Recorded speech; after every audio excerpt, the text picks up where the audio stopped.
धुले जिले के शिंदखेड़ा तालुका स्थित नेवाड़े गांव में रुके हुए सड़क निर्माण को लेकर ग्रामीणों में भारी नाराजगी है। सड़क का काम मंजूर होने के बावजूद कई वर्षों से अधूरा पड़ा है, जिससे किसान, विद्यार्थी, महिलाएं और बुजुर्गों को परेशानी होने का दावा ग्रामीणों ने किया है। वरपाड़े नेवाड़े और सोनवड़ नेवाड़े के करीब 4 किलोमीटर 350 मीटर लंबे सड़क मार्ग को मुख्यमंत्री ग्राम सड़क योजना के तहत मंजूरी मिली थी। 1 फरवरी 2024 को कार्यादेश जारी हुआ और काम के लिए 18 महीनों की समय सीमा दी गई थी, लेकिन समय सीमा खत्म होने के बाद भी सड़क का काम अधूरा है। 13 अगस्त को ही ग्राम सभा में इस मुद्दे पर प्रस्ताव पारित किया गया। काम जल्द शुरू कर पूरा नहीं किया गया तो आगामी सभी चुनावों के बहिष्कार की चेतावनी ग्रामीणों ने दी है। लक्ष्मीकांत देवदास साळुंखे, राहणार नेवाडे, तालुका शिंदखेडा, जिल्हा धुळे। सरपंच माझे मिसेस आहे, मी माझे सरपंच आहे 17 पासून।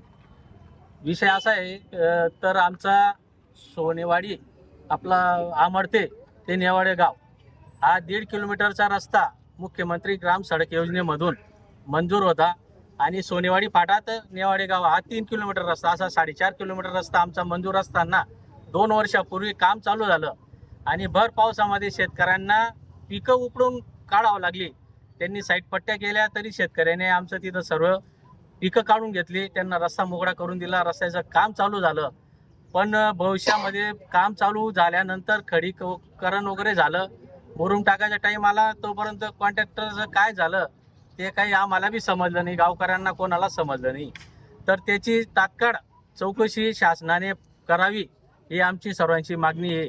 आणि पूर्ण इथं आज कलेक्टर ऑफिसला पूर्ण गाव आम्ही इथं आलो आहेत, नेवाडे गावचे सर्व नागरिक इथं जमा आहेत। तर आम्ही शासनाला हे सांगू शकतो की येणारी जी निवडणूक आहे आता डिसेंबरमध्ये, जिल्हा परिषद असो, पंचायत समिती असो किंवा ग्रामपंचायत असो, तर पूर्ण गावाने ठराव करून बहिष्कार टाकण्याचा आम्ही निर्णय घेतला आहे।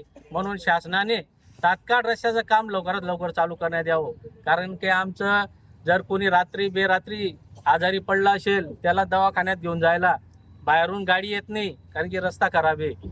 आमच्या इथं जे शाळेच्या पोरांना एसटी बससुद्धा आमच्या गावाला टाईमावर येत नाही, कारण की रस्ता इतका खराब झाला आहे।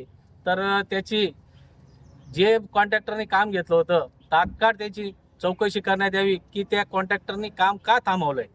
त्याच्यामुळे शासनाने याच्यात दखल घेऊन आम्हाला लवकरात लवकर काम आमचं मार्गी लावा हीच आम्ही शासनाला विनंती करणार आहेत। आणि येणाऱ्या काळामध्ये जर आमचं हे बी मान्य नाही झालं तर आम्ही कलेक्टर ऑफिसला उपोषणाला पूर्ण गाव इथं बसणार आहेत।